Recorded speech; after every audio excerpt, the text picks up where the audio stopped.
Salve, salve, querido ouvinte! O episódio de hoje do Peds e Regatas Podcast está recheado com as finais da NBA. Chegou a hora, chegou o momento.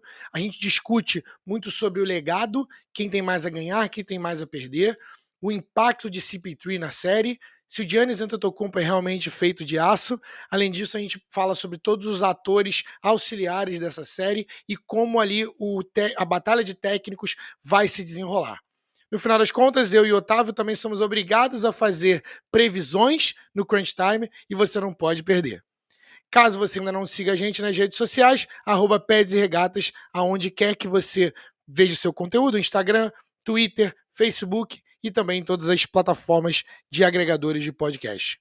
Também estamos no YouTube, só para lembrar, hein? Grande abraço e seja bem-vindo ao nosso episódio. Iguodala to Curry, back to Iguodala, up for the layup, oh, blocked by James! LeBron James with the rejection! Wow. Oh my goodness.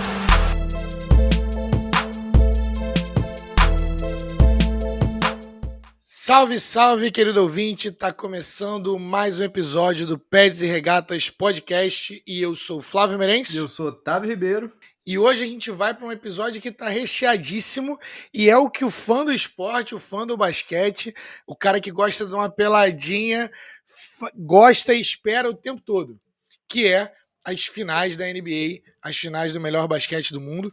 E a gente vai falar disso hoje, a gente vai abordar todas as histórias que a gente tem para ver, o que tem antes, o que tem por trás, né, dos panos ali, né, os times se preparando, as estratégias, os técnicos, os jogadores principais e também, claro, o legado desses jogadores. Então, eu já queria começar jogando para o meu amigo Otávio, o que mais te chama a atenção nesse matchup, o que você tem aí para gente poder iniciar esse papo. Salve, Flavinho! Olá, você que está ouvindo a gente nesse exato momento. Eu estou muito animado, Flávio, a real é essa, porque a gente tinha comentado aqui, antes da gente começar a gravar, né, a gente participou, já fazendo uma leve datada aqui, do Big Jam, né, iniciativa da galera do Big Three BR, depois não deixa a gente conferir lá. A gente estava comentando sobre o que a gente está esperando para essas finais. E eu vou te ser sincero, Flávio, eu gosto de ver uns jogos de temporada regular, né? Você sabe disso. E eu gosto, ainda mais quando chega, né, na Costa Oeste, aqui, finalzinho da noite, comecinho da madrugada firme, você tem 1, 2, no melhor dos cenários, 3 joguinhos rolando. Quando o jogo é ainda em Phoenix, é garantia de que eu vou, com certeza, não assistir o Kings, eu vou pro Suns.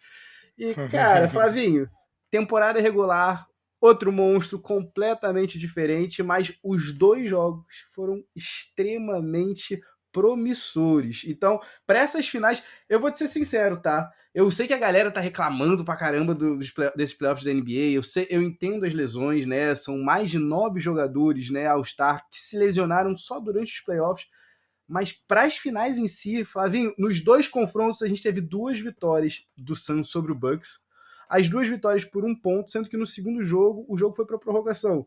Quando eu digo para ti que o monstro era totalmente diferente, você sabe por quê, né? Sim. Torrey Craig tava onde, Flavinho? Ele é o cara, inclusive, é o único cara com um anel garantido nessas finais. Fato! Pouca gente sabe disso, né? Torrey Craig não tá se importando com essa mentira. Torrey Craig, que jogava pelo Bucks até a metade dessa temporada, né? Eu particularmente fiquei chocado em ver, primeiro de tudo, o Nuggets deixando o Torrey Craig passar, né? Trocando o Torrey Craig pro Bucks, e mais chocado ainda eu fiquei quando o Bucks se desfez do Torrey Craig por, como você costuma dizer, um cascalhinho da padrão, a cerveja, por $110 mil, sem nenhuma draft pick, sem nenhum direito de nenhum jogador estrangeiro incluído, só $110 mil, o valor mínimo. Para mim, Flavinho, esses jogos, essas finais da NBA vão ser únicas. É importante dizer que o Bucks estava com um problema de salário desde o início da temporada, né? Então, qualquer movimento de salário aí, de repente, para eles, na NBA, da forma como o salary cap é estruturado, né, o teto salarial, qualquer movimentação ali de, por exemplo, $100 mil, como o Otávio falou, que é muito pouco dentro do salary cap, né, deles, mas pode ocasionar em economizar uma multa milionária. Mas o que a gente está falando aqui, e o comentário do Otávio com certeza foi por causa disso, é pelo jogador. Porque esse é um jogador de nível NBA e nível de rotação da NBA, assim como é na rotação do Phoenix Suns. Você nunca tem faz jogadores suficientes para defender e tentar chutar uma bolinha de fora, né, não, Flavinho? O famoso 3&D, né? E então, como você falou, a Season Series, né, na temporada regular foi bem legal, mas a gente tem pontos importantes que a gente precisa falar dos dois times. E aí eu vou ressaltar aqui o maior deles, que é a maior interrogação eu acho que indo para essa final, hoje é segunda-feira, né, dia 5/7, as finais começam amanhã, então é importantíssimo datar esse nosso episódio, para que vocês possam ver um pouquinho, quando a gente lançar na quinta-feira, ele já vai ter começado as finais, né, então eu quero saber de você, Tavinho. Número 1, Giannis vai jogar. Quero que você aqui usando todas as suas fontes. E número 2, eu quero saber como que ele sobreviveu àquele tipo de contusão. Flavinho, Que isso eu não entendi até agora. Você sabe que eu não fiz a faculdade de medicina ortopedia, eu não segui ortopedia à toa, né? Mentira, pelo amor de Deus. Eu não faço a menor ideia, Flávio. É o que você disse na gravação do Big Jam. É sobre-humano um cara ter uma lesão daquelas, virar o joelho para fora daquele jeito, contra o local correto, corpo, né? É inacreditável pensar que, o Giannis conseguiu voltar para o banco aquela partida, nem que foi só para dar uma moral para os companheiros de equipe. E 2, quando a gente começou a ver aquele burburinho, teve Chris Haynes, salvo engano, mencionando no Twitter que se houvesse necessidade de um jogo 7 contra o Hawks nas finais do leste, existia a possibilidade do Giannis Antetokounmpo jogar. Então, assim, a gente ainda tá, né, naquele território meio que incerto, né? O Giannis foi dispensado hoje, por exemplo, da conferência coletiva, né, da press conference das finais, porque, em tese, até o momento, ele não joga. Mas de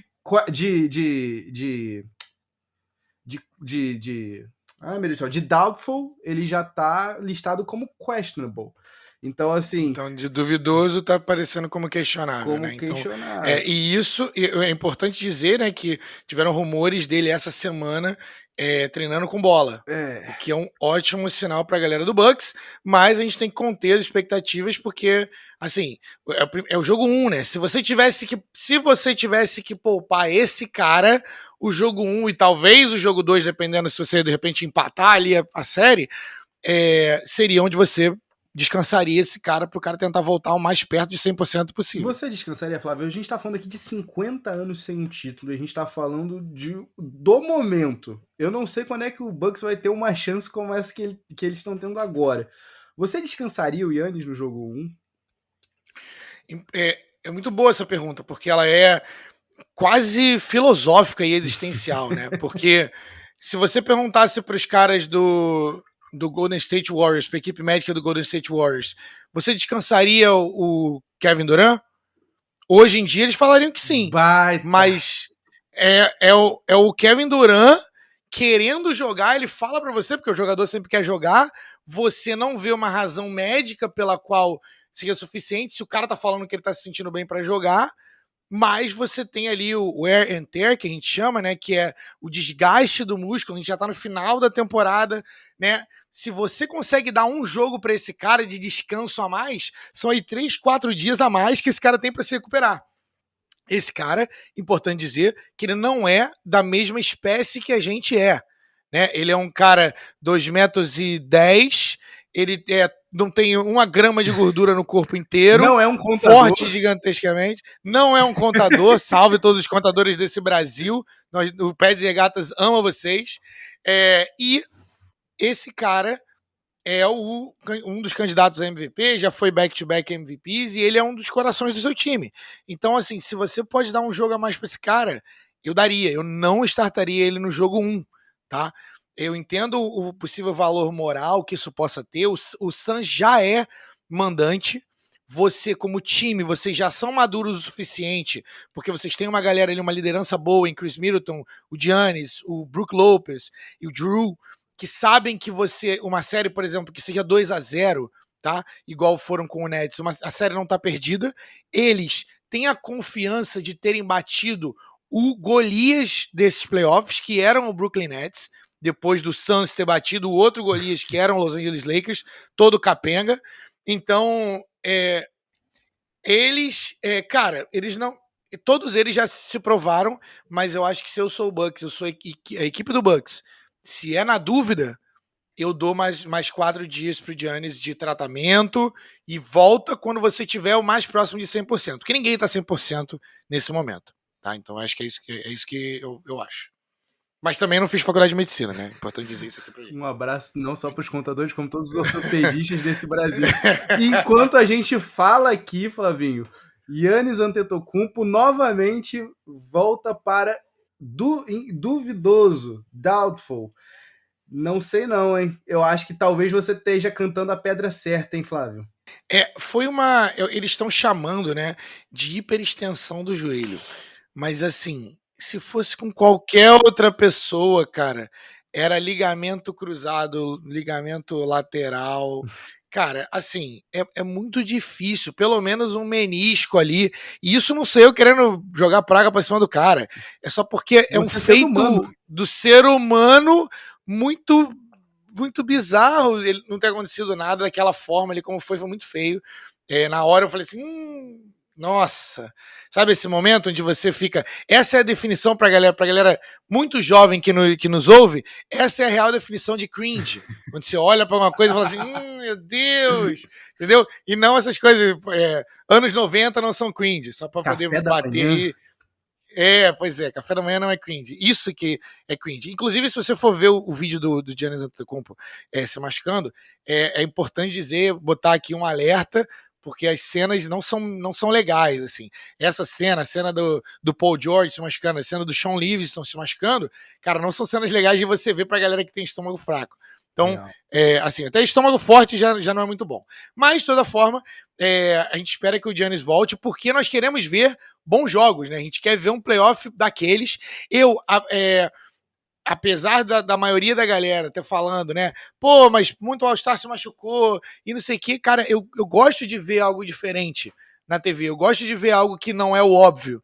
E, pô, apesar das apostas, das casas de apostas, não terem se dado tão bem quanto os anos passados, né, onde eles só apostam nos favoritos e tudo mais, cara, a gente teve 4 times aí, cara, que não seriam campeões novos, ou campeões depois de muito tempo, né? Uhum. E pra falar a verdade, em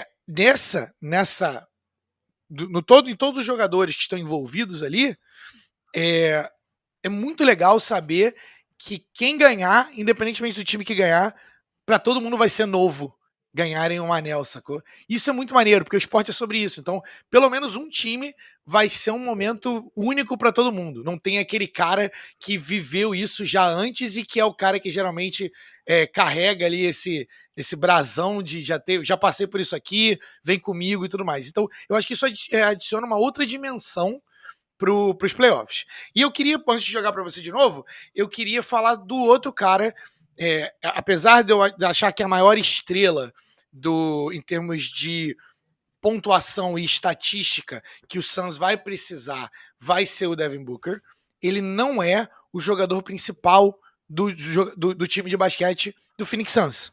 Tá? O nome, porque o nome desse rapaz se chama Chris Paul III, mentira, CP3 é o nome dele, é o apelido dele, porque ele ele veste o número 3, e eu tô muito feliz pelo CP3, e eu queria que a gente já abordou isso no nosso último episódio, mas eu queria saber o que tá em jogo pro CP3 com essa série. Flávio, a lenda continua, né?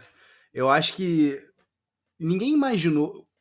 tem o quê? Tem um ano mais ou menos que o Fertitta, o dono do Rockets, disse que o contrato do Chris Paul era o pior que ele tinha visto na vida, e não só na parte esportiva, né? Na parte de negócios envolvendo tudo, o contrato do Chris Paul era o pior. E aí, Flávio, a gente fica pensando aqui, é aquilo que a gente volta a falar, a gente já deve ter falado isso em pelo menos uns 5 episódios, é sem precedentes o que o Chris Paul tá fazendo. Você chegar com 36 anos nesse momento, e é aquilo até que a gente, eu imagino que a gente tenha comentado aqui também, ele tá naquele momento do Elway. Eu acho que tá todo mundo nesse momento muito, mas muito de boa se o Chris Paul ganhar. A real é essa. E eu não sei como é que foi aí, mas aqui comigo, quando o Clippers ganhou o jogo 5 de Phoenix, né, em Phoenix, né, no Arizona, eu pensei, putz, bicho, eu não acredito que o Chris Paul vai desperdiçar mais. Já vi esse filme, né? Já vi esse filme, sabe? Mais um 3-1. Mais uma vez que eles estavam com um pezinho ali já nas finais. E aí o Chris Paul vem para esse jogo 6, Flávio, e eu acho que o que você me perguntou tá muito atrelado com esse jogo 6. O que significa pro legado do Chris Paul esses playoffs? Eu acho que é o momento da virada. Eu acho que é o momento que, quando ele tem aquele jogo 6 com 41 pontos, né? Quando ele tira a camisa de dentro do calção, né? E ele dá aquele abraço no Monty Williams, eu acho que até ele tem dimensão que ali agora é indiscutível. Se a galera falava, pô, peraí, vocês estão falando de Chris Paul, mas ele não chega nem aos pés, nem de John Stockton. Eu acho que isso não existe mais. E aí eu vou te ser sincero, Flavinho, se Chris Paul for campeão ou não, eu acho que pouca coisa muda no ponto de vista jogador Hall of Famer. Mas se ele conseguir o título de fato, eu acho que ele consegue se cimentar, eu acho que ele traz de fato para o papel o point guard, e ele vira o grande armador da história da NBA, no sentido de, e vou falar isso com calma, Magic Johnson, eu não tô negando aqui Magic Johnson e seu 6'9", mas eu quero dizer que do armador clássico, do armador baixinho, do cara que é 6'0", é o menor cara em quadra, e ainda assim é o cara que vai conseguir dominar, é o cara que vai conseguir distribuir o jogo. Para mim, esses playoffs são os playoffs da consolidação do Chris Paul como o grande segundo maior armador da história da liga, né? Nunca vamos botar ele na frente de Magic, né? Porque fica complicado, mas eu acho que até o próprio Isaiah Thomas agora foi passado, meu amigo, porque você chegar com 13 anos, você sempre sabia que o Chris Paul conseguia te entregar 22 pontos, 10 assistências por jogo, tranquilo, mas você sempre ficou, depois que ele teve aquele jogo contra o San Antonio Spurs, né, em 2014, que ele mete aquela bola em cima do Tim Duncan, numa perna só, eu acho que aquele tinha sido o último jogo, o signature game do Chris Paul, né? O jogo que realmente mostra ali o que é o Chris Paul. Mas esse jogo 6, cara, pra mim é o novo Ultimate, eu não vou perder essa merda. Agora eu tô nas finais. E eu acho que isso, Flávio, é o que representa esses playoffs de 2021 para a carreira do Chris Paul. A consolidação dele. A consolidação no Mount Rushmore da NBA dos armadores. Cara, do ponto de vista de decisão, né, de jogos para fechar, apesar de não ter sido um jogo 7, isso foi uma performance o mais perto de Michael Jordan que a gente viu em muito tempo, né, cara? Que é uma performance clutch, onde no momento em que eles precisavam mais, tudo bem, ele tinha feito 37 pontos no outro jogo, mas assim, ninguém viu esse jogo acontecendo do Chris Paul. E assim, qualquer argumento de que ele não era clutch naquele momento ali, eu sei que vai ter gente que vai falar, mas o Clippers não tinha o Kawhi, tudo mais. Cara, tá todo mundo jogando com as cartas que tem, tá? A gente pode ficar aqui falando de ICs o tempo todo, a gente pode falar, inclusive... Ninguém tá com baralho completo. Pois é, assim, tá todo mundo baqueado. E a gente já falei, inclusive, sobre a minha opinião sobre esse turnaround da NBA, porque eu acho que eles priorizaram, né, o marketing, eles são business, mas os jogadores em si, o produto acabou sofrendo. E os jogadores são os primeiros a falar isso pra vocês, porque o jogador quer estar jogando nessa época, entendeu? E aí o Kawhi é até um cara que descansou sei lá quantos jogos, 30, 20 jogos, sei lá. Ele sempre faz load management e o cara se machucou também. Então, assim, é sobre isso. Mas eu acho que pro Chris Paul foi uma performance para a história. Esse jogo contra o Clippers, principalmente sendo contra o Clippers, tem muita significância ali para ele, sabe? Eu acho que ele falou, ele se recusou a perder, né, cara? Foi o momento em que ele falou assim: não, esse jogo aqui eu não vou perder, esse é o meu momento. E o fato dele ter abraçado o Monty Williams ali, né? Depois de tanto problema que ele já teve com o Monty Williams no passado, né? E pô, uma das razões também por ele ter saído de New Orleans. Esse momento, né, fecha o ciclo e tem muita significância ali dentro daquele abraço, né? Mas agora eu queria falar um pouco dos caracteres, né, dos atores coadjuvantes ali. Então, de um lado, a gente tem o Chris Middleton, que a gente já falou da importância do Chris Middleton, e um outro cara do outro lado, que é o Devin Booker, que é provavelmente comparável em termos de. Os dois comparáveis em termos de importância. Tá? Tem jogo que o Devin Booker, o Chris Paul deixa o Devin Booker assumir esse papel de killer, esse papel de fechador dos jogos, e a mesma coisa do outro lado, o Giannis com o Middleton. Na maioria das vezes, o Middleton tem feito uma pós-temporada assim para a história, principalmente para a história do Bucks, com certeza. Ele e o Giannis sendo jogadores draftados ali pelo Bucks, tem o Middleton não, mas trocado ali ainda como rookie, né? Como você muito bem falou. Então são crias da casa, vamos dizer assim, pratas da casa. Então Middleton e Booker, eu acho que eles vão seguir numa trajetória parecida. Talvez se marquem em alguns momentos, mas apesar de eu achar que o PJ Tucker vai estar no Devin Booker, assim como estava no Kevin Durant, mas eu queria saber de você, o que você espera de Middleton e Booker aí, um de cada lado do espectro. Antes de eu te responder, Flávio, eu queria saber de você só. Se você tivesse que ranquear os 5 melhores jogadores dessa série, vamos dizer aqui que estivesse nas condições ideais, né? Todo mundo com saúde. Seria Giannis o primeiro, você botaria Chris Paul como o segundo? Sim, porque ele seria o segundo que eu selecionaria se estivesse na quadra. Quando você tem que escolher o seu amiguinho, eu tenho que escolher o Chris Paul, porque o Chris Paul ele funciona em qualquer time que eu botar pra frente, entendeu? Eu posso escolher meus pontos depois. O que me leva então a pergunta crucial aqui: quem é o terceiro maior jogador dessa série? Chris Middleton com a bola que tá jogando, ou Devin Booker? Ou, não sei, se você quiser aqui puxar uma sardinha para o Drew Holiday ou para DeAndre Ayton, não vejo o menor problema também, tá? Pra mim, essas frases que você falou, essa por último, nem fazem sentido. Se tem Devin Booker e Chris Middleton, eu acho que a discussão tem que ser entre esses dois, então super relevante com a pergunta que eu te fiz, mas cara, basquete e esporte é momento.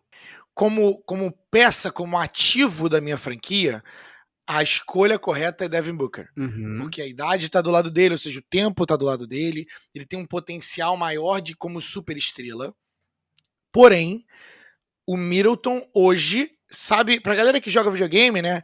Sabe quando o seu jogador aqueceu e ele tá com o poderzinho ativado? O Chris Middleton, ele tá literalmente on fire, entendeu? Então, eu acho que por essa razão eu escolheria Chris Middleton, apesar do melhor ativo ser Devin Booker. Mas o Chris Middleton, ele veio para esses playoffs on fire com a confiança lá em cima. E ele tem sido decisor do Milwaukee. E por isso a minha escolha. Depois sim, Devin Booker. E aí eu ficaria entre DeAndre Ayton e Drew Holiday. E para mim, para a série, DeAndre Ayton vai ter um papel mais decisivo. Talvez seja para o lado negativo ou positivo, mas ele vai ter um papel decisivo, porque o Suns vai ter que arranjar uma forma de colocar ele em quadra e o Bucks vai ter que arranjar uma forma de tirar ele da posição dele, porque senão ele pode botar 25 rebotes na sua cabeça. Mas, palavra com você. O que eu espero de Devin Booker e Chris Middleton? Eu espero um tiroteio bem franco, tá, Flávio? Eu espero um tiroteio bem franco, porque nesses últimos jogos, né, sem o Giannis, a gente, como você tinha trazido no último episódio que a gente gravou aqui, a gente também tá vendo esse como é que posso dizer, esse despertar do Chris Middleton pro estrelato, né? Eu acho que é aquilo, eu penso que se a gente tiver, todo mundo gostaria de ter um Chris Middleton na sua franquia. E para mim o que tem chamado muito atenção, além do franco tiroteio que eu espero, né, o Chris Middleton que consegue, não é o cara mais atlético do mundo, não é o cara mais habilidoso do mundo, né, não é o melhor chutador do mundo, mas eu acho que... Mas ele é B+ em todas essas coisas que você falou. Você tirou as palavras da minha boca. Eu tava pensando nas notas, inclusive com letras, meu amigo. É exatamente isso. Pode não ser o A, mas é aquele B+ em tudo. E todo mundo quer um jogador desse tipo. E me chamou muita atenção, Flávio, a maneira como o Chris Middleton tá deixando o jogo chegar a ele, né? Tem conduzido, tem feito, né? Tem pegado essa responsabilidade, ainda mais agora sem o Giannis, né? Que fazia essa condução defesa-ataque. E ele consegue, né, lentamente ler as defesas de uma maneira muito clara, né? Então, assim, tem uma jogada que é incrível, que ele no jogo 6, nesse último jogo 6 contra o Hawks, que ele tá lá gastando relógio. Quando tem 14 segundos, ele chama o Brook Lopes para montar um bloqueio para ele. E quando o Brook Lopes já tá saindo do bloqueio, se dirigindo, cortando para a cesta, né? E ele já passou, ele volta a bola, ele nem olha, Flavinho. Ele volta a bola pro arco no Bryn Forbes. Ele sabe que o Bryn Forbes vai estar ali. Então, assim, a capacidade do Chris Middleton de criar para os seus companheiros é uma coisa que eu ainda não vi tanto assim do Devin Booker, e que eu vou te ser sincero, eu tô contigo quando você bota o Chris Middleton na frente do Booker para essa série em específico, porque é aquilo, ele tá conseguindo ir além, ele tá conseguindo, além de criar para si, criar para os seus companheiros de equipe. E pro Booker, eu acho que o Booker tem um trabalho um pouquinho mais simples do que o Chris Middleton.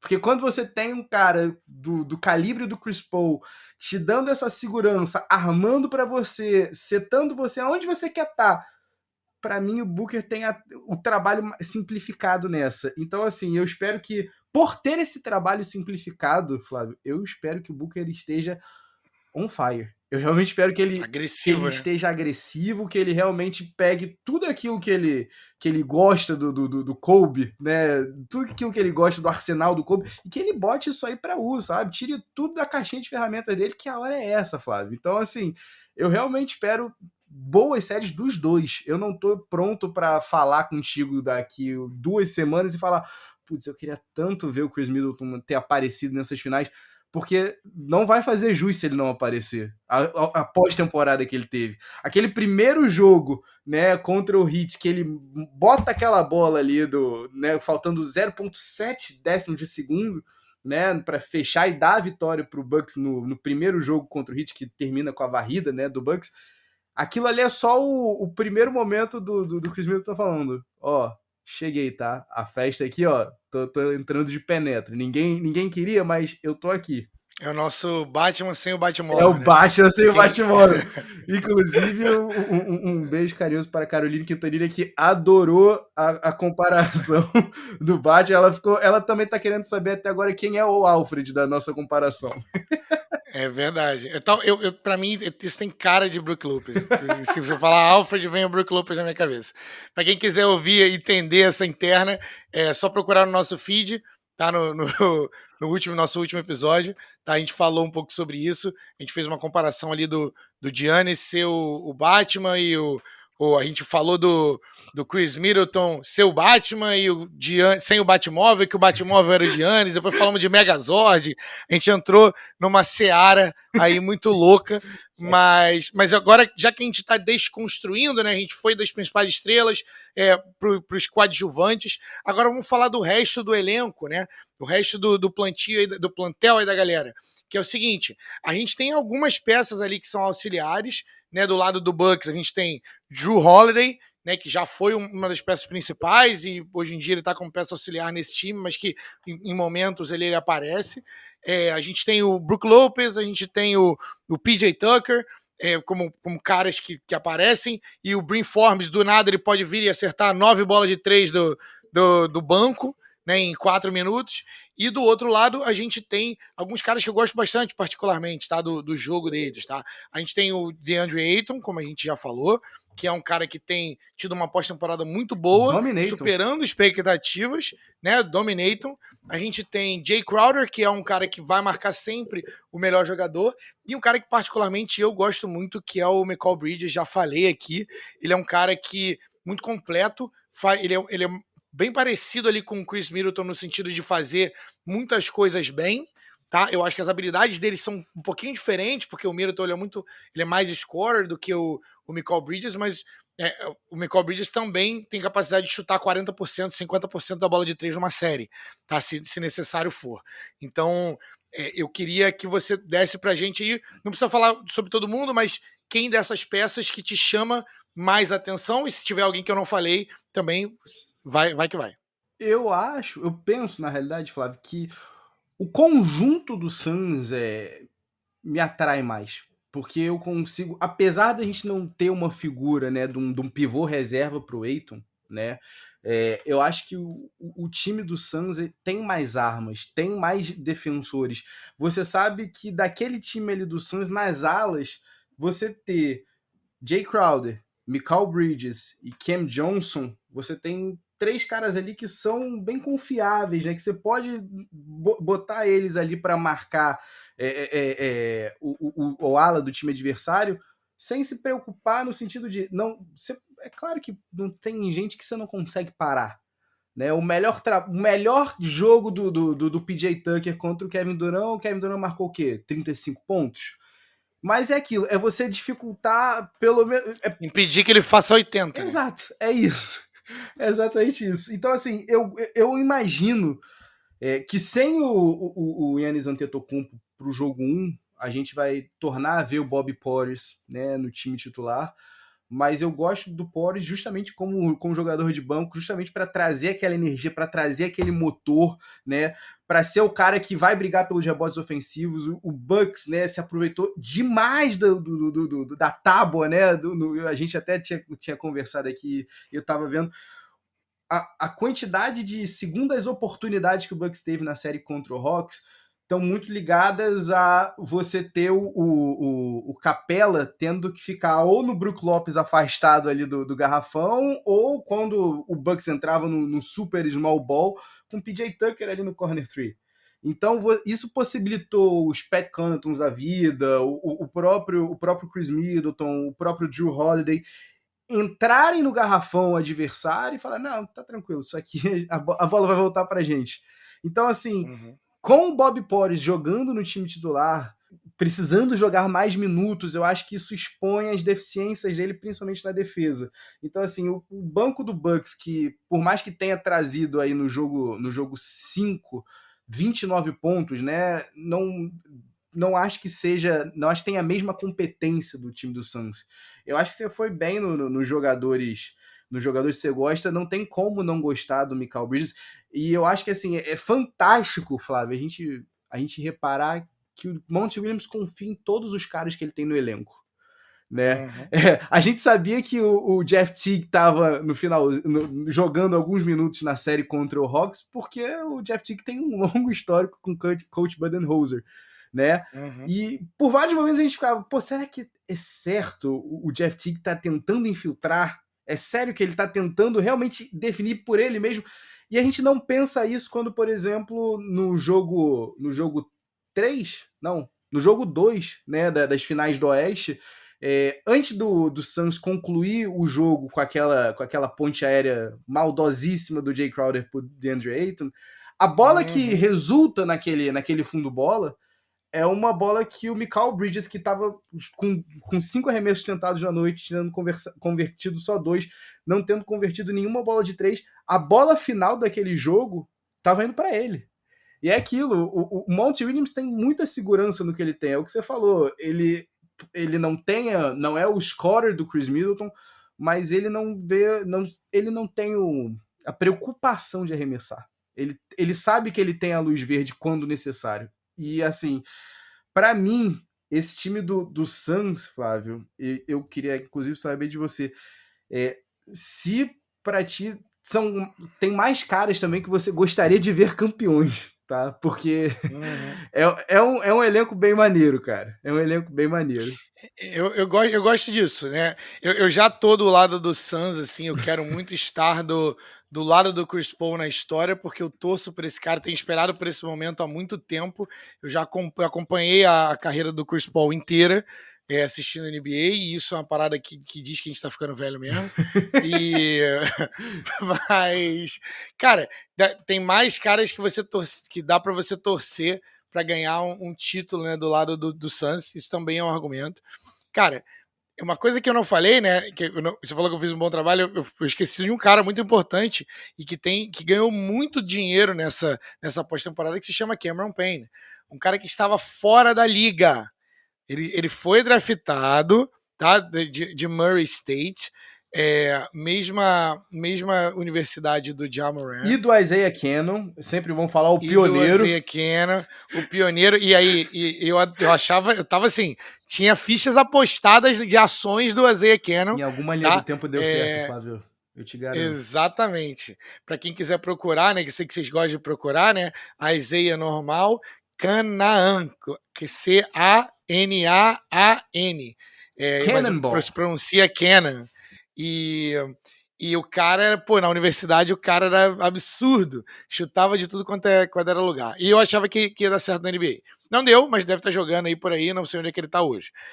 De toda forma, Cameron Payne, pô, foi pro Oklahoma City Thunder. Teve um cara ali, viu a grandeza jogar, né? Porque ele tava num Thunder que tinha Russell Westbrook e Kevin Durant em um ponto. E, cara, ele saiu da liga, foi dispensado, saiu da liga, passou por 4, 5, 6 times e D-League, né? E depois voltou para o Phoenix Suns hoje como parte de uma rotação e tem a confiança total de Monty Williams. O que me dá uma boa transição para a nossa última parte aqui em termos de análise dos matchups. A gente já analisou os jogadores que entram em quadra, mas a gente precisa falar, principalmente nesse podcast, sobre os técnicos, sobre a equipe técnica dessa galera. E eu queria começar com o maior fã de coach Budenholzer na história da história do basquete, Otávio Ribeiro. Eu quero saber a sua comparação entre o coach do Bucks, Budenholzer, contra o Monty Williams do Suns. Você quer mesmo, Flávio? Você tem certeza? A respiração já diz para vocês, né? Eu quero essa comparação. Em menos de 1 minuto aqui, eu vou falar para você, Flávio, que tá bom. Vamos fazer aqui, vamos fazer a deferência pro Coach Bud. Tem que dar o mérito do cara, sim, verdade. Tá bom. De um cara que tava para ser demitido até o jogo 4 das semifinais do Leste, né? Tava sendo muito questionado. Tá bom, vamos lá. Props para ele. Parabéns, Coach Bud. Você finalmente aceitou fazer ajustes na hora que mais importa. Apesar de você volta e meia ter aquela diarreia mental, né? Como a gente viu, né? O Giannis em cima do Harden, né? No finalzinho do jogo 5, né? O Giannis tentando postar o Harden, né? Algumas dúvidas sempre vão ficar com relação ao Coach Bud, porém, o mais importante ele fez. Quando você chega no momento crítico nos playoffs, o jogo fica mais lento, você não tem aquelas transições loucas, você não tem aquela correria que você tem na temporada regular o tempo todo, e você precisa se adaptar. E você precisa duas coisas, você precisa criar uma cesta para você, é sempre você converter uma cesta na tua posse, e você precisa impedir, né, a conversão do time adversário. E eu achei pontualíssimo a mudança, né, do Coach Bud na defesa, no esquema defensivo. Ele, enfim, conseguiu abrir mão daquela drop coverage dele, abrir mão da defesa que trouxe o título de campeão da regular por 2 anos consecutivos para o Bucks. E se ao longo da temporada o Bucks não estava conseguindo implementar, né, muito bem uma defesa mais de trocas, né? Rolou um pick and roll, você vai trocar. Se você tem um pick and roll do pivô com o armador adversário, você vai inverter, você vai ter o armador adversário contra o teu pivô e vice-versa. E por um minuto é um pouco é até um pouco injusto você pensar, pô, você quer realmente o Brook Lopes saindo um pouco do garrafão, indo para cima do armador, podendo ser passado por ele. Os caras são lentos, né, Flávio? E ainda assim o Bucks conseguiu, no momento mais importante, aquela team defense muito... Toda vez que você tinha um armador passando pelo Brook Lopes, né, no caso aqui eu tô falando do Trae Young, você tinha alguém para ajudar ele ali. Você sempre tinha alguém que fechava ali no closeout pro Brook Lopes. Então, assim, duas coisas, né? O Brook Lopes conseguiu sobreviver do jogo 1 ao jogo 4, né, na drop coverage, né? Inclusive, a gente trouxe esses dados aí pelo Cleaning the Glass. Nas trocas do jogo 1 ao jogo 4, o Bucks só trocou em 40% dos bloqueios. E do jogo 5, 74%. No jogo 6, até a hora que a gente grava esse programa, eu ainda não tinha visto o percentual, mas pelo que eu me recordo, também estava muito acima dos 50%. Então, assim, isso foi fundamental. E outra coisa também foi fundamental, tá, Flávio? Não vamos também dar esse peixe de lambuja só pro Coach Bud. A lesão do Trae Young no ombro já ajuda. Mas depois daquela torcida, Demais. ele não era o mesmo. O floater que ele fez, todas as franquias que ele enfrentou nesses playoffs pagarem por darem esse floater para ele, que é um arremesso fácil para ele, é grana fácil. Nos jogos contra o Bucks ele não estava conseguindo converter isso. Então, para mim, vai ser muito importante ver o que o Coach Bud vai fazer agora. Porque, tudo bem, se você dropa contra o Suns, você tem o Devin Booker e o Chris Paul ali destruindo você com mid-range. Se você aceita, né, as trocas, se você começa a ter que, né, correr atrás dos armadores, é muito fácil do Chris Paul manipular, né? A gente viu o que o Chris Paul fez com o Jokic, né? Transformou o MVP em um jogador exposto em séries de playoff. Como é que o Brook Lopes vai se adaptar a isso?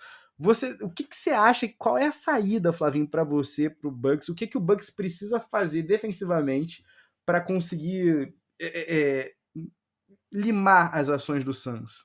Cara, eu concordo com o que você falou. Eu acho que como a gente tá falando do point guard, né? A gente tá falando do Chris Paul. Então a gente tá falando de um cara que ele tem PhD em pick and roll.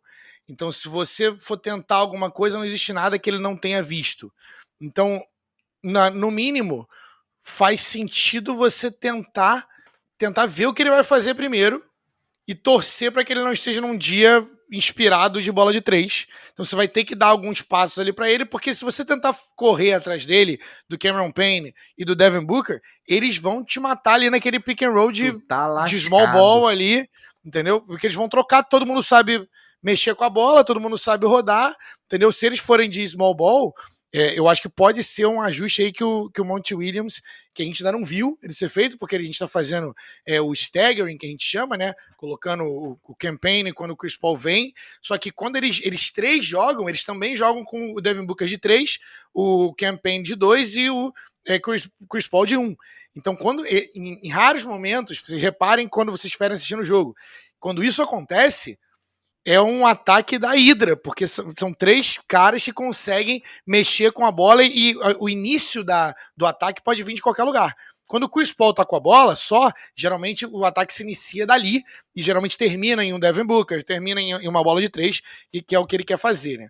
Mas pro outro lado, eu acho que o ponto principal que não consegue sair da minha cabeça é que se eu sou o Coach Bud, se eu sou a equipe técnica de Milwaukee, o que tá martelando para mim é o seguinte: o que acontece se a gente colocar todos os nossos maiores jogadores em quadra?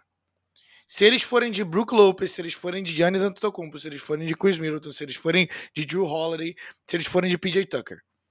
Esse talvez seja maior que eles tenham ali entre qualidade técnica, não só altura, mas qualidade técnica, capacidade atlética e o time rodar bem. Super size se Bucks. Eles forem assim, como que se o Bucks for big e o Suns está acostumado a jogar small com só o Ayton de big, e o Suns é exatamente isso. Ele é um time que joga small com o Jay Crowder na posição 4 e com o McCall Bridges na posição 4 também. Tanto que o Kaminsky joga pouco, ele joga só quando o Ayton sai, e o Ayton é o único cara que é big. Então, como que o Suns vai responder? E número 2, o que acontece se o Bucks for com o Giannis de número 5? Se o Giannis for de center? Eu não sei se o Suns está preparado para esse tipo de tamanho, porque os times que eles enfrentaram não tinham esse tipo de tamanho. Se o jogador mais baixo da tua quadra é o Jrue Holiday marcando o Chris Paul, o Jrue Holiday é talvez 3 polegadas aí, a mais do que o Chris Paul, de cabeça, tá? Mas pode ser mais. E isso deve dar 10 centímetros aí. Mas, cara, isso pro basquete faz diferença. E o Jrue Holiday também é um ótimo defensor. Só que, então, para mim, isso tá batendo na minha cabeça, porque para mim, às vezes, no esporte, e no basquete principalmente, né?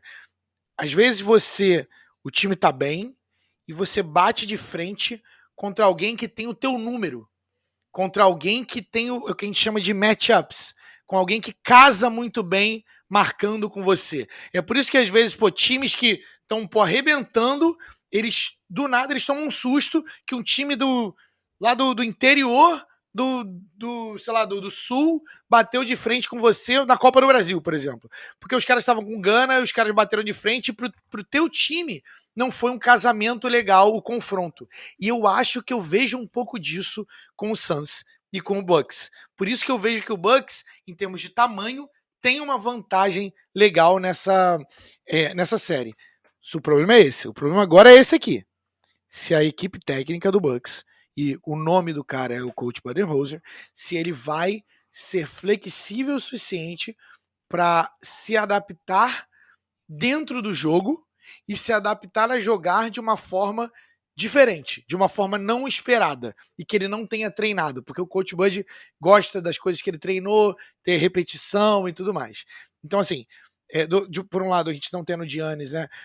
A equipe do Bucks fez, a gente teve 5, 6 caras jogando para 20 pontos, 20 ou mais pontos. Então, o Bucks tem um time bom ali também. Acho que eu gosto mais do time do Suns do ponto de vista de peças individuais, mas eu ainda não consigo passar, eu não tenho uma resposta para você, além de responder Chris Paul, de como o Suns vai responder com o tamanho do Bucks. Para mim é isso.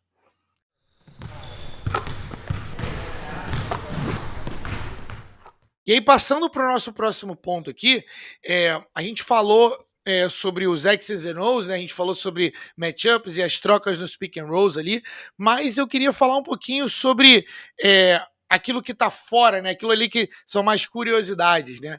A gente já falou uns, que é o Torrey Craig, que ganha o anel de qualquer forma, né? Que ele vai, a famosa lei do ex, né? Foi trocado por centavinhos aí, né? E a gente tem mas a gente também tem uma sub-história ali, uma sub-manchete ali, que são os encontros e os embates dos 2 maiores point guards, armadores da história da franquia de New Orleans, CP3 e Jrue Holiday. Você acha que isso conta ali pra eles no orgulho ali, quando eles estiverem um contra o outro, também? Uma coisa é certa. Seja Hornets, seja Pelicans, a galera em New Orleans tá chorando, viu? Tá chorando porque poucas vezes tiveram chance de playoffs, que dirá chegar longe assim, Flavinho. Mas super maneiro, né, cara? Uma coisa também que eu fiquei pensando aqui, se a gente parar pra pensar, Flávio, não tem nem 3 anos, 4 anos, agora eu não me lembro, que o Eric Bledsoe tweetou, você se lembra?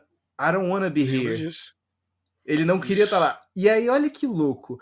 Ele é trocado pelo Suns, vai pro Bucks, né? Falha em Milwaukee também, é trocado pelo Bucks e agora Suns e Bucks se encontrando nas finais. Isso pra mim não tem preço. Aquelas coisas da vida que não tem preço. E, cara, pra mim, cada um na sua particularidade, mas eu sou um fanzaço do Jrue Holiday. Ver o Jrue chegando longe assim, chegar justificando, né? A gente estava conversando aqui fora do ar, né? Sobre o momento que o Hawks estava metendo um 21-7 em cima do Bucks, né? Tinham só 6 pontos aí de vantagem no Bucks. 3 minutos e 30 no relógio, e o Chris Middleton tá ali, não tem um cara ali impedindo a bola de chegar nele, tem um cara ali parando a jogar, impedindo o Drew de desafogar a bola no Chris Middleton, e aí o Drew fala, tá bom então, a bola tá comigo, eu vou bater pra dentro, baixei minha cabeça e fui, meu amigo. E tchau e benção. Você não acha que 3 picks de primeira rodada são boas? Você acha que é muito pelo meu jogo? Não, meu amigo, não. Eu não vou deixar você falar isso de mim, não, cara. E pra mim, Flávio, eu não sei, tá? Eu queria, inclusive, saber de você. Existe para você também uma certa vontade por parte do torcedor de Arizona, ou até mesmo da franquia mesmo do Suns, a vingança pela vez que o Suns perdeu na sua segunda temporada de existência na moedinha a chance da primeira escolha overall, a chance de draftar Kareem Abdul-Jabbar. Você acha que existe esse ranço aí por parte dos torcedores do Suns? Olha, eu não sei por parte deles, nunca morei na Arizona, nunca morei em Arizona, mas eu com certeza teria, se fosse, eu guardaria isso todos os dias da minha vida, se eu fosse torcedor do Suns. Eu não sabia disso, inclusive, total mérito aí do nosso departamento de pesquisa, nosso grande historiador chamado Otávio Ribeiro, o cara totalmente é o nosso Ben Simmons do podcast, o cara acha uns tidbits diferentes aí para trazer isso pra gente, cara. Olha isso. Imagina o Kareem Abdul-Jabbar no Phoenix Suns, como não seria a história do Phoenix Suns. Ou seria, não sei, né?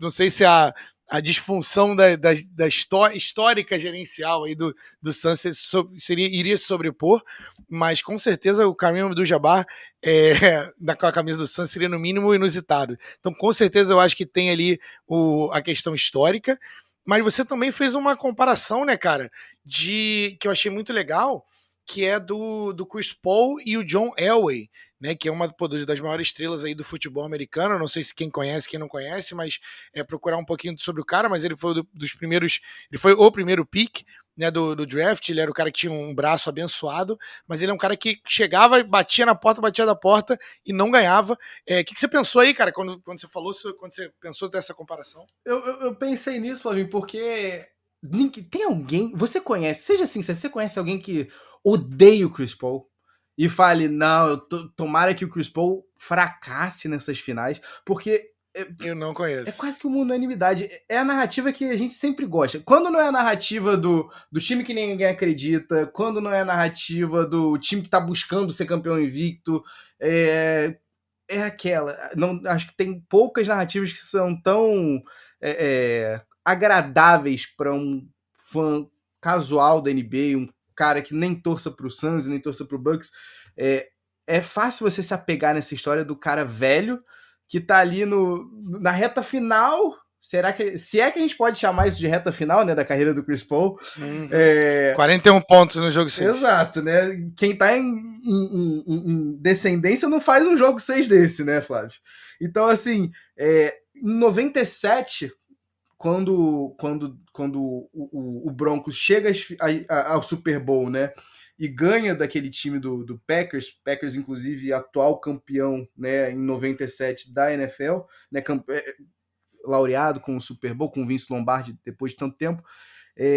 O John Elway tá já no finalzinho da carreira dele, né? E é aquilo, por mais que o John Elway seja um quarterback histórico, por mais que o John Elway tenha saído naquela classe incrível com Dan Marino e outros, o John Elway ainda assim faltava uma coisinha pro legado dele, né? E ele encontra essa coisinha nessas 2 últimas temporadas, né? Então, pro John Elway terminar a carreira sendo bicampeão na NFL, é aquilo, né? Legacy changer, né? Muda todo o legado, toda a maneira como a gente vê o John Elway, né? E a gente sempre se lembra desse título. Então, acho que assim, a gente consegue fazer esse paralelo com o Chris Paul, que eu acho que nessa altura do campeonato, ninguém imaginava que com 36 anos você espera que o cara já esteja correndo atrás da janela, né? O ring chasing no melhor estilo David West.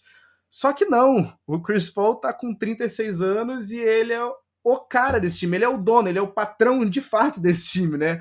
Então, assim, eu gosto de pensar nisso. Você consegue, Flávio, me falar se agora antes das finais, a gente já pode cimentar ele como esse point guard ou não? Eu achei ousado, eu ia fazer algo, na verdade, nunca antes visto aqui no podcast, que era um crunch time no meio do episódio. Só que se você não tivesse falado, eu ia te colocar na parede ali, para você se comprometer a dizer que o Chris Paul estava à frente de Isaiah Thomas. Eu acho que isso vai acontecer para mim, na minha visão, depois que ele ganhar o título. Ele precisa disso, porque o Isaiah era um homem mau, e ele jogou nos anos 90, 80/90, né? E ali era pior ainda a diferença de altura. Então, sobreviver ali, o cara tem 2 títulos, é importante não esquecer, e o cara era o líder daquele time, do Bad Boy Pistons, e que já deram na cara do Michael Jordan muitas vezes, e a história esquece disso também. Então, eu particularmente, eu acho que como mente do basquete, como jogador, eu gosto mais de Chris Paul do que Isaiah Thomas. Eu preciso de um título dele para colocar ele na frente, porque eu não acho que tudo é sobre anéis, tá? Mas eu não consigo colocar ele na frente do Magic Johnson, porque para mim o Magic Johnson foi também outro fenômeno do basquete, mas acho que o Chris Paul teria a capacidade de sê-lo caso ele tivesse sido abençoado e agraciado com as capacidades atléticas do Magic Johnson. A gente iria ser uma conversa muito melhor e muito mais perto, muito mais próximo. Mas ainda assim, a cabeça do Magic Johnson, para mim, é qualquer coisa de histórica, talvez a melhor cabeça para o basquete da história do mundo. Nesse momento, Flávio, eu posso perguntar para você, eu quero sentir firmeza. Chris Paul, agora, no momento que a gente grava, para você, é o terceiro maior armador da história da NBA, só atrás de Magic Johnson e Isaiah Thomas? Para mim, sim. Para mim é isso. Mas para mim isso já estava antes. A mim antes dessa temporada isso para mim já estava sacramentado. Por quê? Porque eu tenho certeza que o Chris Paul deve escrever na parede, no vidro do banheiro dele, o que a galera fala dele deve estar lá, not a winner, porque ele não é um vencedor, não é um vencedor. E apesar de eu gostar muito, ser um dos maiores fãs de Steve Nash, por exemplo, porque são os caras que fazem o basquete parecer fácil, uma parada que é muito difícil, né? Mas o Chris Paul tem a longevidade do lado dele. A partir do momento em que ele entra na franquia, a franquia muda para melhor. Isso não há argumentos, não há contra-argumentos. O cara só tem, as coisas ainda não deram certo no ponto de vista de ganhar um título. Eu estou torcendo muito para que essa seja a vez dele. Agora, à medida que a gente se encaminha aqui para a nossa finalização, a gente vai para o nosso Crunch Time e eu vou abrir aqui para você, mas primeiro nossa vinhetinha, vamos para o nosso Crunch Time! It's off to Leonard, defended by Simmons. Is this the dagger? Show! Então, eu quero saber o seguinte. Primeiro, eu tenho 2 perguntas. Uma é mais fácil, outra é mais difícil. Que eu vou colocar você na parede, porque a gente vai ter que saber aqui, escolher quantos jogos a série vai e tudo mais. Mas primeiro, quero saber de você, que foi uma pergunta que você até trouxe muito bem. Se você pudesse ser um jogador na série, quem você seria? Você, de repente, e essa pergunta, pessoal, ela não é tão fácil, porque pode ser um cara que às vezes está do banco e assistindo a história acontecer. Pode ser alguém que é um atuante ali na história, ou um reserva. Se você pudesse ser um jogador, quem você seria também? Você já matou a pau, Flávio. Você matou a pau quando no começo do podcast você falou: tem só uma pessoa nos 2 elencos que já é campeão da NBA, que tá solto. Eu seria Torrey Craig, meu amigo. Eu tô pronto para estourar o champanhe, Flavinho. Eu não quero nem jogar, meu parceiro. Eu quero assistir Chris Paul doutrinando, eu quero ver a história sendo feita. Flávio, eu quero ser Torrey Craig, eu não quero ser Chris Paul, eu não quero a responsabilidade de Chris Paul, eu não quero a responsabilidade de Chris Middleton, Drew Holiday, eu não quero estar com o joelho fudido do Giannis Antetokounmpo, eu não quero estar com o meu nariz quebrado que nem o Devin Booker, eu quero ser Torrey Craig, que no melhor dos cenários ainda termina como ídolo, tá? Se jogar 30 minutinhos aí na série fazendo uma boa defesa, meu amigo, Phoenix ele nunca mais pagará uma cerveja. É verdade. Cara, do meu lado, eu acho que a minha resposta, ela não é das mais óbvias, tá? Eu iria de Brook Lopez. Por quê? Porque o Brook Lopez, eu acompanhei a carreira do Brook Lopez também, e era um jogador muito, muito talentoso, né? Ele veio de Stanford, jogava com o irmão dele, né? O Robin, lá na universidade, e ele era um cara old school, um cara dinossauro. Eu ia falar dicionário, olha aí. É a hora e é o cansaço. Mas vamos lá. Tinha um jogo de um dinossauro da NBA. Ou seja, ele é um cara lento, né? E que trabalhava ali no post, bolinha pra ele lá dentro do garrafão, e dali, pô, ele tinha um arsenal. Perto da cesta, ele é muito, muito bom. Então, bolinha daqui, bolinha dali, ele tem ele é um big que tem o que a gente chama de touch, né? Que tem a facilidade de colocar. Então, ele foi, na época, ele foi draftado como pick 10, se eu não me engano, Perfeito. para ser o jogador da franquia, pô. Ele tinha capacidade de ser um cara para fazer 20 pontos por jogo. Salvo engano, né, que na é época... o maior pontuador da história do Nets, não? Cara, se não for, tá ali, né? Porque o Nets é uma franquia relativamente nova, né? Uhum. E ele já tava lá, ficou lá há muito tempo, né? E ele foi muito legal assistir o Brook Lopez reinventar o jogo dele, principalmente como um grande dedo do meio na cara dessa galera que não consegue se adaptar ao jogo, e o Brook Lopez disse que é possível e mostrou que é possível. Roy Hibbert, estamos falando de você. Se é que você Roy ainda tá Hibbert, vivo. estamos falando de você. Ben Simmons, estamos falando de você também, que é o cara, eu sei que vai doer, mas é importante. E eu também sou fã do cara, não também gosto de Ben mencionar Simmons. nada sobre franquias da Você não Pensilvânia. mencionou. Eu mencionei. Mas é importante, cara, que os jogadores da NBA estejam abertos à adaptação. Porque se você não se adapta na NBA, você morre. É a lei da sobrevivência ali. E o Brook Lopez é o exemplo disso. Pô, o cara é o center titular, pô, 12º, terceiro ano da carreira dele, não me lembro quantos anos ele tem de carreira, mas, pô, tá jogando titular num time das finais. Então, assim, esse é um cara que, pô, deve ser aclamado. E ver ele como um cara que poderia estar fora da liga, hoje jogando na Europa, porque o jogo dele na Europa ele seria super estrela, tá? E é verdade isso. Na Europa ele dominaria. Ele sendo uma pessoa que não é o cara, mas ele é uma peça integrante desse time e um dos líderes do vestiário ali. Então esse cara me chama bastante atenção. Beleza? Flávio, eu vou Pode falar. aproveitar então, e eu não sei se a sua segunda pergunta vai ser a minha, mas eu queria saber, além de, é claro, o teu palpite, eu quero saber pra ti quem ganha, mas eu quero saber mais uma coisa. Eu vou te dar só 2 cenários aqui, tá? De um lado a gente tem uma franquia que em 2013, 2014, né, montou um elenco. São os 2 únicos jogadores que estão no time, né, desde 2013, 2014, quando o Bucks teve a pior campanha da liga. Esses jogadores são Chris Middleton e Giannis Antetokounmpo, né? O Giannis, inclusive, falou, né, que no primeiro treino aberto ele só conseguia pensar, eu preciso tirar os minutos desse cara. E hoje o Giannis fala, o dia que o Chris Middleton se aposentar, que eu não estiver dividindo a quadra com ele, vai ser um dos piores dias da minha vida. Você tem isso de um lado, e do outro lado você tem o Phoenix Suns, que é a franquia que mais vezes esteve no radar da NBA, mais vezes esteve possivelmente com chance de título, sem nunca ter chegado tanto assim perto do título. São só 2 finais para o Suns, né, de tanta história, porque a gente tem pelo menos aí 4 vezes na era Nash que o Suns teve chance de chegar até as finais, a gente tem 2 vezes na era Barkley, né, que o Suns de fato chegou, mas aí, né, resistindo simplesmente um Michael Jordan no caminho.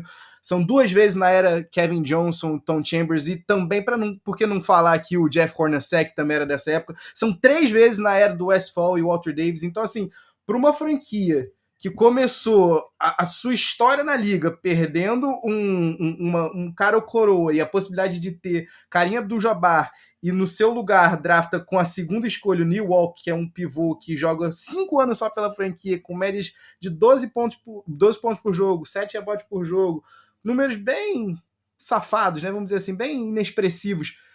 Você tem essas 2 franquias chegando nas finais. Eu quero saber de você, quem é que finalmente bota fim aí na seca? É o Bucks com essa história maravilhosa ou é o Suns finalmente dando lugar ao sol que ele sempre quis? Literalmente. Eu confesso que eu tô dividido, porque o meu coração está em Arizona, Meu coração está com o Chris Paul e eu tô torcendo muito, de verdade, estarei torcendo pelo Phoenix Suns na série. Porém, objetivamente, nas minhas análises, eu tô bem preocupado se o Giannis jogar em alguma capacidade perto de 100%. Eu tô bem preocupado porque simplesmente o Suns não tem alguém que consiga parar o Giannis Antetokounmpo. Tem jogadores que não são paráveis, né? Mas você consegue só tentar reduzir um pouco o dano. Mas eu vejo a capacidade do Bucks de jogar grande na quadra como uma grande ameaça para o título de Phoenix. Se o coach Budenholzer acertar a rotação, vai ficar difícil. Do outro lado, o lado para o torcedor do Phoenix que está ouvindo a gente até esse ponto, vocês podem ter a tranquilidade de que o melhor líder da série e que o cara que quer vencer mais do que todo mundo tá do teu lado, que é o Chris Paul. Então eu tô muito animado para ver esse jogo e vou responder porque o meu palpite, né? O meu palpite, eu vou no Big Jam, eu fui com o meu palpite objetivo, da razão. Tá? Então, pra galera que assistiu o Big Jam, que não assistiu o Big Jam, vá lá assistir o Big Jam da galera do Big Three, @Big3BR. Mas no nosso podcast, eu vou com o meu coração. Eu acho que dá Suns em 7, com uma bolinha de Chris Paul, pra calar a boca de todo mundo. Eu quero ver isso acontecendo. Se rola isso, não tem Ninguém amanhã dorme no Arizona. Não tem nem amanhã em Arizona. Não existe isso. Eu vou te acompanhar, Flávio. Por mais que a gente no Big Jam tenha ficado seguindo, né, como os representantes do Bucks na iniciativa, eu acho que vai ser bem complicado para o Bucks, principalmente que a gente não sabe como é que o Giannis vai estar, né? A gente não sabe se ele joga em alguma capacidade, como você mesmo falou, né, Flavinho? Eu queria 7 jogos. Eu sou 100% a favor do entretenimento, ainda mais quando não é o meu time que está envolvido, ainda mais quando a gente está no finalzinho da NBA e aí já tá dando tá batendo aquela saudade, né? Sabe? Tu nem se despediu da cremosa e ela já tá indo embora, sabe? E tu tá já sentindo aquela falta. Então, Flavinho, eu vou dizer pra você que eu acho que o Suns consegue fechar isso numa varrida de cavalheiros. Eu acho que vai ser um 4-1 pro Suns. Olha, eu não espero esse tipo de jogo, a não ser que o Giannis demore para voltar, né? Mas com certeza vai ser. A gente está muito animado para essa série. E, como eu disse, as finais começam amanhã, terça-feira. Quando vocês estiverem ouvindo isso, já vai ser quinta-feira. Então, a gente já deve ter alguns joguinhos aí para a gente falar. E na outra quinta, ou em alguma edição especial, a gente pode voltar. A qualquer momento. Gostaria de agradecer a você, nosso ouvinte. Fique ligado para o nosso 2-Minute Drill. Tavinho, fala para eles onde eles conseguem achar a gente. Bem, eu espero. Se o cara. Flavinho, se o Cabra tá ouvindo a gente até esse momento, meu amigo, você assinou já o nosso feed, não assinou? Não cometa esse crime. Tu não assinou? Não cometa o crime. Se tu não assinou, a gente pausa aqui o cash. A gente pausa o cash. Pausa tudo. Vai lá. Pronto, assinou, né? Segue. Já assinou, né? Se você não sabe aonde, eu repito, fica tranquilo, irmão. @PedsERegatas em todas as redes sociais, no Instagram, no Twitter, no Facebook, no YouTube. Nossos episódios estão no YouTube. Não deixe de assinar o canal e ativar ali o sininho para assim que tiver vídeo novo, para assim que tiver episódio novo, já tá ali, ó, ali no teu bolso. É só largar o play, só largar aquele playzinho. E onde quer que você escute os seus podcasts favoritos, no seu agregador favorito, Apple Podcast, Google Podcast, onde quer que você possa imaginar, o Peds Regatas está. E claro, se você quiser trocar aquela ideia com a gente, se você for um contador querendo tretar com a gente, se você for, eu não sei, se você for algum Antetokounmpo, algum irmão Antetokounmpo que está querendo pegar um insight do Brasil, será muito bem-vindo o teu pitaco na nossa mailbag no pedsregatas@gmail.com. pedsregatas@gmail.com. A gente te espera lá e, claro, aonde quer que você escute seus podcasts favoritos, a gente tá lá. Fique ligado no 2-Minute Drill na sequência. Muito obrigado por nos escutar mais uma vez. A gente volta já já. Grande abraço, peace. Eu confesso a vocês, eu amei essas finais da NBA. Para todas as lesões que esses playoffs nos reservaram, a gente teve uma penca de narrativas fascinantes em todas as rodadas. Mas nenhuma para mim é mais interessante do que a chance do Suns de poder ir às forras contra o Bucks. Isso 52 anos depois. Se você ainda não sabe do que eu tô falando, vem comigo e com o 2 Minute Drill dessa semana, que volta para 1969. Quando o Bucks e o Suns eram só duas franquias de expansão na liga e se viram com os destinos cruzados pela primeira vez e de um modo bem definidor. Na conclusão da temporada 68-69, o Suns teve só 16 vitórias. Além do pior recorde da liga, também teve a chance de tirar, no cara ou coroa, a primeira escolha do draft seguinte. E o pior de tudo é que o time do Suns nem era tão ruim assim. No elenco estavam os futuros Hall of Famers Gail Goodrich e o Dick Van Arsdale. Tudo que o Suns talvez precisasse era de mais uma peça. E é aqui que entra o Bucks, que teve o segundo pior recorde da liga naquele ano e disputou com o Suns na malfadada moeda Lou Alcindor. E a essa altura do campeonato você já deve saber o que aconteceu, né? O que eu não sei se você sabe é que o Suns do General Manager Jerry Colangelo, o Eterno, tentou dividir o peso da decisão com a própria base de fãs. Rolou uma votação no jornal local em Phoenix para saber o que o Suns devia escolher. E com 51,2%, o Suns e os seus fãs decidiram por cara. E claro que o resto é história. Deu coroa. O Bucks não só teve a chance de escolher Lou Alcindor, como se viu com a maior estrela / promessa já realidade na história da liga até então. Aquele que se eternizaria com a alcunha de Kareem Abdul-Jabbar foi o calouro do ano com médias de 28,8 pontos, 14,5 rebotes e 4,1 assistências por jogo. E no ano seguinte, já junto com o Oscar Robertson, levou o Bucks ao único título da franquia. O lugar ao sol que o Suns sempre sonhou, e sonha desde então. Ah, o Suns? Bem, o prêmio de consolação foi o Neil Walk, o pivôzão vindo de Flórida, que teve uma carreira respeitável de 8 anos na liga, tá? Mas ordinária, para não dizer medíocre. 52 anos depois, eu acho que já passou da hora do Suns exorcizar esse fantasma e ter a sonhada revanche contra o Bucks. A gente vai ficando por aqui, galera, mas não deixem de nos procurar em todas as plataformas de podcast, YouTube, Instagram, Twitter, Facebook, através do @Pads e Regatas. E para você que tem escutado a gente, tá curtindo, não deixe de se inscrever no nosso canal não e compartilha com teus amigos, tá? Ah, e compartilha com a gente o que você tem achado, óbvio. Isso aí como é que você faz? Pela nossa mailbag no padsregatas@gmail.com. Repetindo, padsregatas@gmail.com. Agora eu fui, galera. Até semana que vem. Abraço. Tchau.